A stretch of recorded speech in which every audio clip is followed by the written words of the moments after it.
You open it up and it's like, have some engine with your turbo. It's not quite that, but it's close. For a stock standard turbo, it is rather large. It's larger than what you're going to get on A45. Yes, it is the same sort of engine you're going to get in an A45, but alone it pushes out 350 kilowatts. Okay. From a 2-litre 4-cylinder with a warranty. Yeah. That is phenomenal.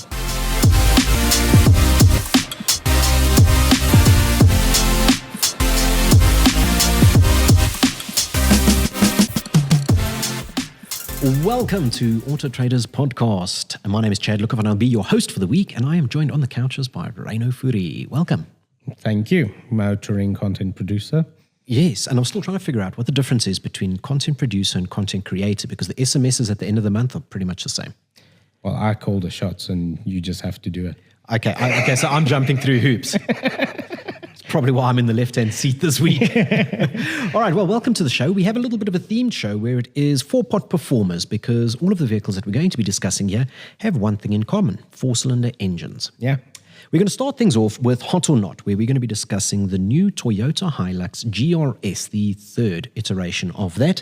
And then we move into Yes But No, where we will be discussing a vehicle that both of us have driven, the all-new Mercedes-AMG C63 SE Performance. Very controversial. Very. Yeah, because they have done away with the V8 and they've moved over to a 4-cylinder. But we'll dive into that. And we're going to go on to Heat Seekers, where we're going to take a look at some of the vehicles that were revealed, not necessarily launched, at the Nampo Harvest Festival, the Nampo Usfias, an annual show that is absolutely massive. You were there, you got to see, and there's a lot to talk about there. A lot, yeah. All right. Then we're going to wrap things up with Ask AutoTrader, where we've got a question from a reader, viewer, customer, and he's looking for our advice. He's looking for a sensible option with a sensible budget, looking for a sensible car. And we think we found some. I think we found something sensible. Yeah. Well, both of us have.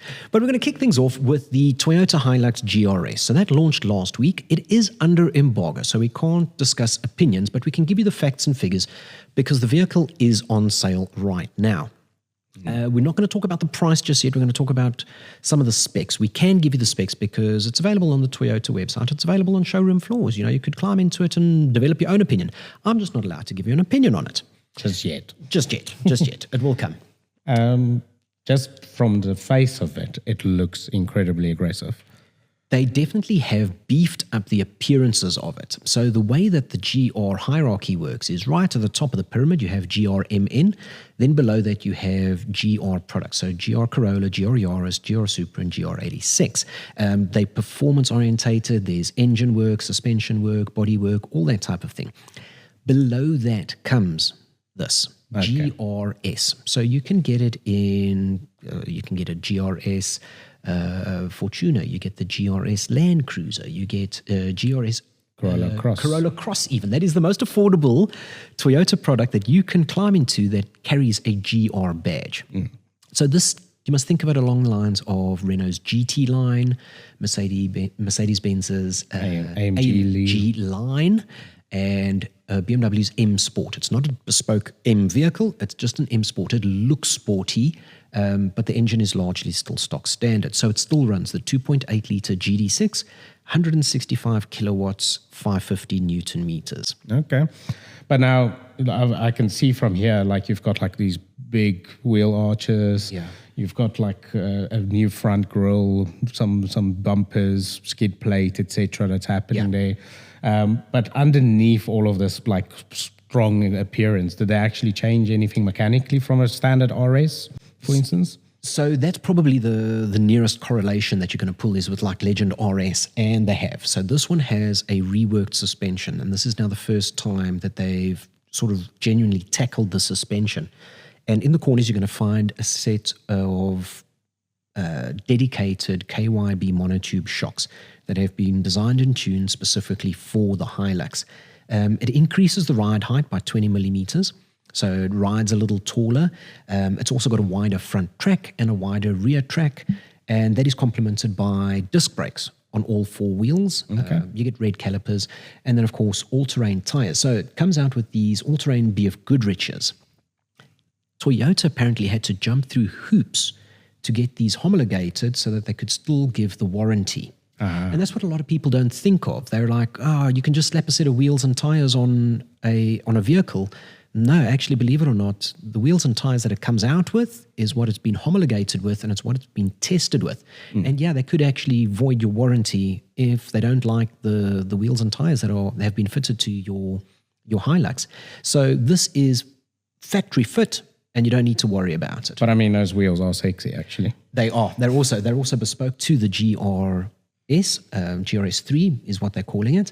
And it gets a couple of other little niceties. You know, you've got these little stripes. We're taking a look at a picture of the black one here. There's now 4 colors available. Okay. There were 3 colors. It was a white, a red, and a black. And now you can get it in chromium silver as well. Okay. And it's got these little flashes of red and white or black and red, depending on which color you go with. It's got the tonneau cover at the rear. It's got an easy lift tailgate. It has a sports bar on it. And then inside it, you get a GR steering wheel. The stitching is red instead of silver. Okay. And you get some GR embroidery and a JBL sound system, which was actually one of those things that was missing from the GR-S2, so the previous version. But we need to remember that Hilux is due for an update. Yes, fairly soon, actually. When you're talking car terms, fairly soon is also like 24 months. Yeah. So we could be waiting 2 years for the next Hilux. 100%. I can ask you your take on that. So for me, like, at least it's not just a sticker pack. No. Because there's a lot of vehicle manufacturers that will actually just do a sticker pack. It looks all that, but then there's not enough changes. Now you mentioned that it's disc brakes all round. So instead of a drum brake at the rear, disc brakes back there, all of that, larger disc brakes up front for better braking performance. And then obviously you've got like the suspension system that they've upgraded there. So obviously those enthusiasts that do like a little bit of sporty off-road driving, they're going to enjoy that. But I think also there's a misconception in the sort of general public that this is supposed to be competing with the likes of a Ford Ranger Raptor. Yeah. And that's not the case here. No, not quite. The sticker on this one, so the price is 999,000 Rand. Okay. It's 1K shy of R1 million. You're going to take maybe a smash and grab or something of the sort, and you're going to bump it over that. In any case, it doesnn't quite compete with that. It's more along the lines of like a Tremor, which is like an XLT-X or a Wildtrak X. Yes. But I can't say too much about how I feel it stacks up against that just yet. But I mean, in terms of performance and so on. Yes. But then going like the Ford products, which we have had opportunity to drive recently, they are very tech orientated inside. They are. And do you but is there, if you have to put tech for tech next to one another, do you feel like I don't believe it's comparable. I think that's possibly where Ford has the upper hand here in this. It's a bit of a fans-only product, but I do recall when the very first GRS came out, and that was largely just sort of sticker pack, dress-up kits, aesthetics. We went and we shot something up in Uppington. Okay. And it was before the V6 Raptor launch, so it was still a previous Ranger Raptor. And never before had we seen more GRSs or Raptors in one place than we saw in Uppington. Okay. It was, it obviously had resonated with the communities out in the slightly more rural farmlands, that are doing the distances, maybe traveling more gravel roads. Yeah. And I think that's where this one is going to stand sort of head and shoulders above a regular Legend. Yeah. Okay.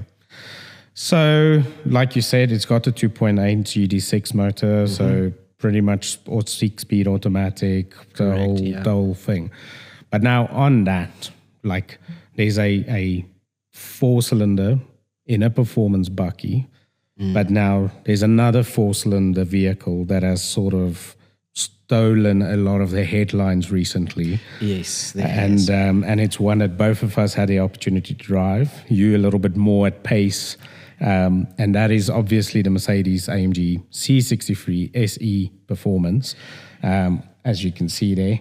It is a glorious looking thing. It is beautiful. It really is. But very controversial what happens under that sleek bonnet.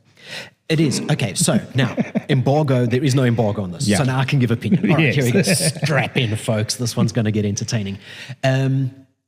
C63S, I had the esteemed honor of revealing it to the South African public for the first time for them to see it in action. And that was at the Samola Hill Climb.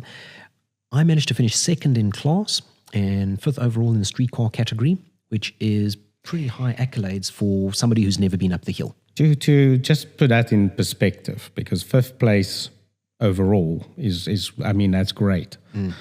To put that in perspective, in sixth place, I believe there was a McLaren 720S. Correct. And this is a four-cylinder sedan. Well above the 458. Oh, 458 Ferrari as well. You know, that was the sort of company that was being kept with this vehicle. And it is a phenomenal vehicle. But at the same time, I hear what the public is saying. So the 4-litre twin-turbo V8 is gone. Yes. The 6.2-litre naturally aspirated V8 from the W203 is gone. 203, 204. 204. Yeah. 204, apologies. From the 204 is gone. In its place is a 2-litre four-cylinder with plug-in hybrid assistance. Yeah. Okay, but there is a list. This car is an absolute tech fest because it's got an electrically excited turbocharger. I mean, an electric motor that runs off the 400-volt electric system spins this turbo at 154,000 RPM. Okay, and it's not. That's before exhaust gases. It's not like a tiny little turbo. It's a turbo. It's a turbo. This looks like it is an aftermarket, Toyota Supra, and you open it up and it's like, have some engine with your turbo. It's not quite that, but it's close. For a stock standard turbo, it is rather large. It's larger than what you're going to get on A45. Yes, it is the same sort of engine you're going to get in an A45, but alone it pushes out 350 kilowatts. Okay. From a 2-litre four-cylinder with a warranty. Yeah. That is phenomenal. So then you're going to get an additional 150 kilowatts from the electric motor, which sits on the rear axle. There's a battery above it. And they've put it like that so that it's got a 51-49 weight distribution. So it's near 50-50, which means that it's wonderfully balanced. It really is. Taking it up the hill, it was very predictable and relatively easy to drive. It's also got the 4MATIC Plus all-wheel drive system. It has 1,020 Newton meters of torque. This is the most powerful C63 we have ever seen. Yeah. But it does lack. And I hear what you guys are saying out there on the internet about how can you make it a C63 and it doesn't have the V8. Yeah. I mean, it never had a 6.3. It was never a 6.3. It was a 6.2. Yeah. And we forget that the C63 is only 3 generations old now. Before that, it was C55 anyway. So there's a little bit of lineage. But the cult-like following that it has gained in that short span of time, those 2 generations, wow, they seem really bitter about it. It led me... So obviously I've driven it also a little bit. And to put it into perspective, if from a technical point of view, as a technical exercise from Mercedes and for Mercedes building a performance car, it is amazing what this car can do. Absolutely agreed. The fact that they managed to get so much power onto the wheels, as well as have you feel confident behind the wheel to handle that power, is amazing. But then there is that whole, okay, if I'm going to be spending the money for this particular type of car, especially these sort of brutes in these German car manufacturers, I want to have the drama to go with it. Yeah. And that's where that theater. Yeah, exactly. And that's where the sort of the V8s come in. Not too long ago, I drove the RS6 Performance Quattro, V8, 4-litre twin-turbo V8. And just the sound of starting that up in the morning when it's nice and cold, that type of, already you get excited, if you know what I mean. There's a sense of occasion attached to that. And I think that's largely what Mercedes-Benz has missed the plot with here is that sense of occasion. When certain vehicles you climb into and you're like, this is transportation. But in this area of motoring, where it is pinnacle peak of D-segment sedans and the likes, you need theatre. You need something that just stirs the soul, because yes, there are a lot of people that drive it for the sake of it is what it is, you know. So just for the wow factor and almost for the bragging rights. Let's put it what it is, for the status. Yeah. But there's a very, very healthy contingent that drive it because of what it represents, and in terms of the pinnacle of engineering, the largest, the realization of motorsport technology. And traditionally that has been loud and shouty. And I understand this isn't loud and shouty in the same way. While this is packed with Formula One technology, like that rapid discharge and regenerating battery, which is lifted straight out of Formula One, the electrically excited turbocharger, all of that, the Kerr system, that's all Formula One technology. It's just muted. Yeah. And you want that sense of occasion. 100%. There's a handful of cars that give you that. And if that's what you're after, unfortunately, you are going to be disappointed with the C63, this W206 C63 SE performance. But just like the C63, we're going to accelerate in 3.2 seconds or 3.4 seconds 3.4, yeah, to the next segment. Yeah. Because there's another four-potter that's been driven. I drove a territory that Ford sent us to Bothaville. Yeah, to Bothaville, to Nampo, yes. And I love Nampo, I really do. It's such a traditional, wholesome. It's a really wholesome event that really showcases and gives us city slickers a taste of what is happening in the agricultural industry in the country, which is still thriving, and it is a massive, massive industry. 100%. It's a lengthy drive from Joburg out to Bothaville. It's 3.5 hours. How was that new territory? I'm actually rather curious, because a lot has been written about this car. Yeah, no, I think the territory, the drive down there was actually quite interesting, because you get to spend some extended time with quite a nice product. For me personally, I feel like on the highways, everything is so smooth. It's very compliant. The transmission is nice and smooth. I do feel it's maybe, for what it is, a little bit heavy on the fuel side. Not terrible. What sort of figures were you getting?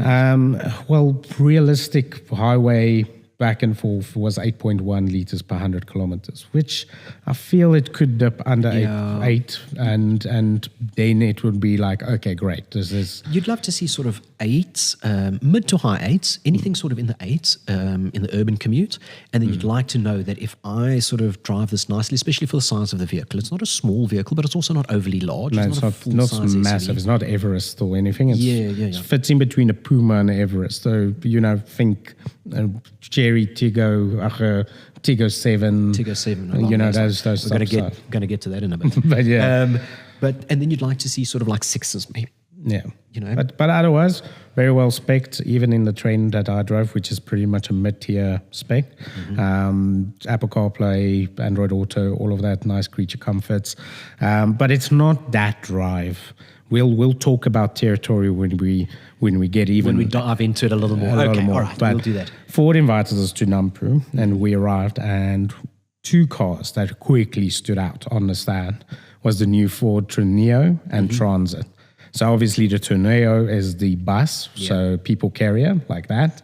It is got 8 seats, which even at the back you can change the seats around, have it like nice and conference style going. And then there was the Transit, which is obviously the van, the panel van, which you can load a bunch of stuff in the back. It's a lot more utilitarian. And this is more of a base spec model.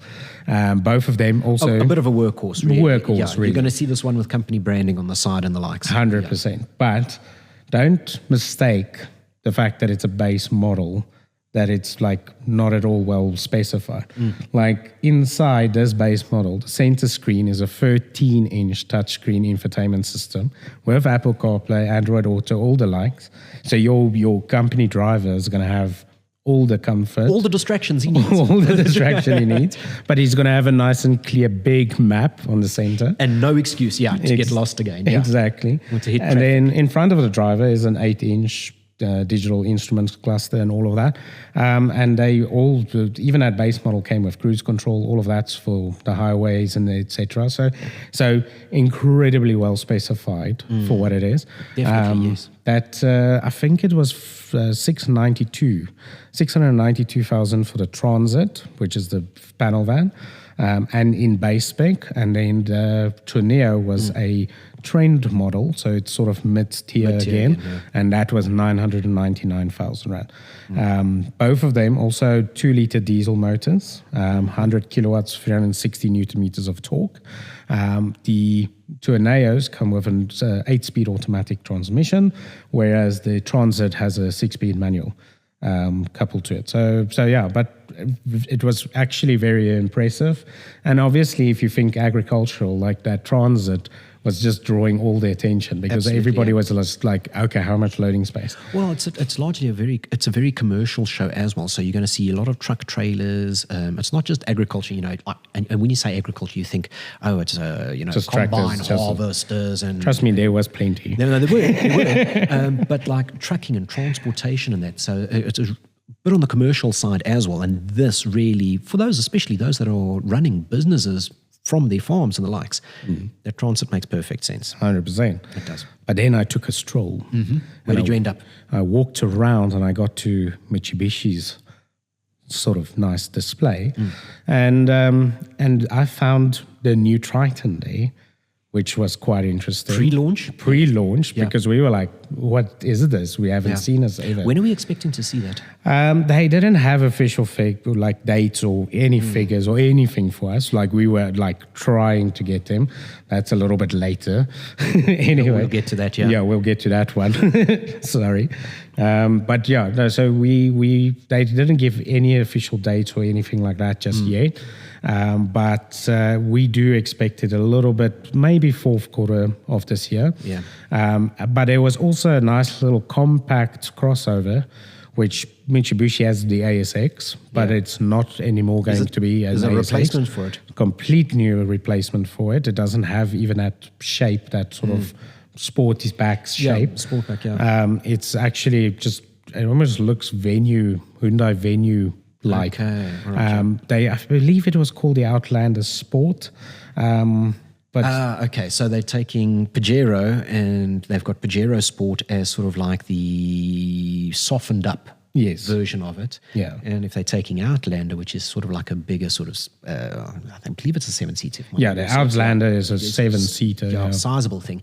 And they're bringing this down, and Outlander Sport makes sense, just in terms of the way that they name things. Just brand recognition. And that's it. But yeah, but it from the exterior, looks absolutely brilliant. Interior, the base model, there might be a little bit of things, but I mean, we haven't really spent time with it, so we have to really get to know it. But it was great to see. And then we took even a further stroll, and we landed at GWM stand. And there were quite a few products that I believe you got to drive in China. Yes, I was at the Beijing Auto Show a few weeks back. And it's nice to see that they brought out the likes of the Tank 500, and we can put that image up there. There we go. So this is definitely a Toyota Prado-esque sort of competitor. You can see the styling cues have been lifted. You can see where they're aiming it at. Yes. And yeah, we are expecting to see that, I believe, with a hybrid. There may be a 3-liter V6 in the pipeline. Okay. But in South Africa, GWM is looking to bring in diesel engines. Yes. And they're looking to size up the engines a little bit. Okay. And then complement those with the 2-liter and 2.4-liter hybrids, which we have already started seeing. The one pictured here, nice, large sort of 7-seater SUV. I believe this was the hybrid model, and I believe it was a 2.4 with a hybrid. Okay. So very interesting engine combinations, but exceptionally well appointed. Very, very supple rides and great gearbox programming, actually, which has been a part of our criticism in the past, has been the gearbox programming is a little wishy-washy. and they've shown that they listened. And that they're improving it. The other one that we saw was so this is the V6 version here, yes. Nice. Very nice. Hopefully we can, get that one here locally on our shores. But the other one that I think is going to ruffle feathers, once again, double cab P500. So the P series is going to be broken up into the P300 and the P500. And the P500 is a slightly more Dodge Ram-y sort of take on the double cab sector. Here we go. Yeah, massive, large, sort of, I think 7-slat, 5-slat chrome front grille, large, deep headlights. You can really see like the Ford F-150 influence in the design. Very much, yeah. Definitely road biased, more than off-road biased, but still got a very capable, and I think it is a Borg Warner. Okay. Four-wheel drive system in it, but electronically controlled and the likes. Exceptionally well appointed inside. Yes. Beautifully appointed. You would think that you were driving in a luxury SUV or a premier SUV rather than a double cab. And that is the way that we're seeing the market go. These vehicles are being used for sort of dual purpose, and they're spending most of their time on the road, Yes. on the daily commute. So this should be really, really good for the local market. I got to play with this tailgate just the other day. We're hoping we get it. It's not confirmed. It's not confirmed. But yeah. For the listeners and viewers, this tailgate is both. You can, like a normal bakkie tailgate, drop it down, or you just press and hold the button, and then like barn doors, it opens up sideways. Yeah. It's a split folding tailgate. So yeah, I haven't quite figured out the practicality or why it would be better, but it's definitely very cool to see and experience it. Yeah, I think if you've got a tonneau cover over the top there, and having a sort of like a barn door style just allows you to get into like one side just quickly. You don't need to really just grab something drop it quick down, but it also allows you to reach in further because then you don't have the tailgate in the way. So you've got more access to more in your load bin, deeper in your load bin. And those that are a little shorter in the leg or shorter in the arm or smaller in stature, ladies and the likes, like Sean, youngsters or like Sean, they'll be able to utilize more of the load bin without needing to worry that it has to be right here at the tailgate. Nice. So I'm really keen on these two, and I'm glad you got a chance to see it. Yeah. All right, we're going to spend the last couple of minutes here answering a question. Yeah. So Ask AutoTrader, we had this question that came in here, and the question comes from Roy. I'm looking for a compact crossover / family SUV for under 250,000 Rand. With a plethora of options right now, what would be your top choices and advice? Okay, so can I open up here? Please do. For the new car segment, there's not quite a plethora of options it's not the smorgasbord that he alludes to. Exactly. Yes. So we both jumped onto our favorite sort of sites, and we looked for brand new options for him. And from a size comparison / little bit value for money comparison, there was two. And the one that I found was the Nissan Magnite. It's a very small Nissan product. Yeah. Looked very well specified as a base car, and very small, frugal little engine as well. Yeah. Very affordable to run. Very affordable to run, but I feel you can get more. But I mean, what's the new option that you found? So there were two. I mean, it was torn between the Renault Kiger, which also very much like the Nissan Magnite, similar sort of design. The slightly more left field choice is the Suzuki Ignis, but I feel that that's a little small when you're talking family. They don't quite have the boot size and the rear leg room. So it all depends. He hasn't stipulated as to what size his family is. Yes. Are they teenagers? They're going to feel the Ignis a bit of a pinch. If they're youngsters, not the end of the world. Ignis, exceptionally cheap to run and maintain. Has that crossovery sort of vibe, but to me, it's still just a hatchback. For me too. It's just a raised hatchback a little bit. That's it.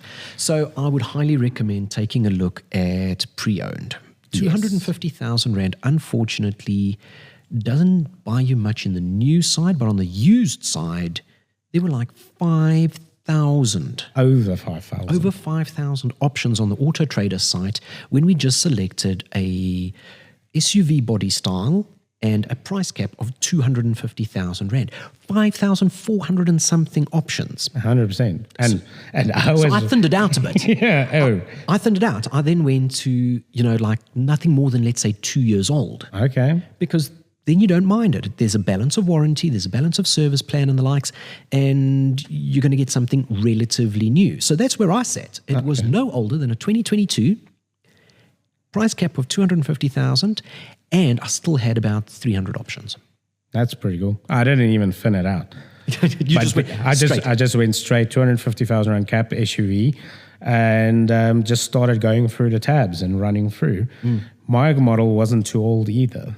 It was a 2021 Renault Duster 1.5 DCI in tech road trim. Oh, So yeah, they're basically like highest spec. it's pretty much higher spec. So you've got an infotainment, not a massive screen in comparison to SUVs out there, but it's got a touch Sizable, screen, yeah. sizable screen. It's got an Android Auto, Apple CarPlay, all of that.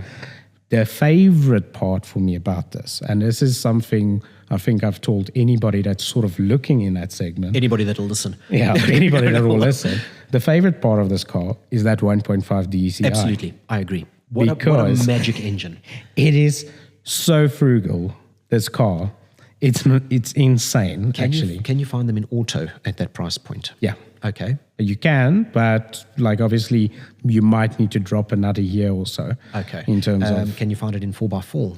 I haven't really. Okay, so this was just the front wheel drive version. Okay, but I mean that's not the end of the world because I mean for me the 1.5 DCI with the auto box and the 4x4 is like the gold standard. Yeah. The car appears not to have quite the same creature comforts and luxury appointments, but it's massively hard-wearing, it's rugged, it's almost utilitarian, and it's a cracking drive. This thing absolutely sips fuel. 100%. It is beautiful. And you don't see them broken down. You don't hear of problems with them. It is a cracking vehicle. That's the thing. Massively underrated. And when they came out, or originally launched, I had an opportunity to drive it for a couple of days. Yeah. And I set out to see, okay, even if I drive normally, what is my average going to be? Yeah. And I think I landed on like 5.1s, 5.2s. Which is brilliant. Which is nothing. Yeah. And then I was like, okay, let's actually try driving this as conservatively as I possibly can. Did you get it under 5? 4.5 per 100. 4.5. 4.5 per 100. Fantastic. Okay. So, yeah. All right. But I mean, there's so many options. There are. What did you get? Mine is nowhere near as interesting, but I think it is the sensible choice. And it is, believe it or not, and like I said, I limited it to 2 years, is a 2-year-old. So it's got about, you'll find them with about 30 to 50, maybe as much as 70 if it's been a hard worker, 1,000 kilometers on it. But it falls into that 250,000 cap, and that is the first generation Toyota Urban Cruiser and its stablemate, its sister, the Suzuki Vitara Brezza. So I've driven a few of these in sort of various different points and various different ages and that, because it is a rental favorite. Yes. But so is the Suzuki Swift, so is the Suzuki Sears, and rental companies do not buy unreliable, thirsty vehicles. No. These are actually very enjoyable to drive, and I was so pleasantly surprised by both of them. I think this is a fantastic, safe choice in terms of running costs, space, creature comfort, spec levels, all of that. You're going to get a mid-spec level for the 250,000 Rand, and I would highly recommend that. Yeah. Both of these, I think, I wouldn't mind either, the Duster or a like I wanted to say, like this is actually a very, very good option. And like you say, now you got it at a very young age. Yes. Actually. So balance of warranty, balance of service plan, and all of that. And you can still extend those if you prepare to spend a little bit more. And here's the thing, there's so many of them actually in our parking lot. Like so many of our colleagues actually drive these cars. And that's obviously because they've been advised it's a good car. Can't all be wrong, let's put it that way. Yeah. But Ryno, that's all the time we got for today, and I want to thank you very much. It's always like a chatting cars like this, getting to experience them. We want to thank you very much for watching or listening. If you are watching this on YouTube and you've liked what you've seen, please do leave a like below. It doesn't cost you anything. Why are you being so stingy with it? Leave a like. Spend 2 seconds typing out a comment. Let us know your thoughts on these topics. And please hit that subscribe button so that you can be alerted as to when we upload new content. If you're listening in, we hope you enjoyed it. Thank you very much. And we will see you next week.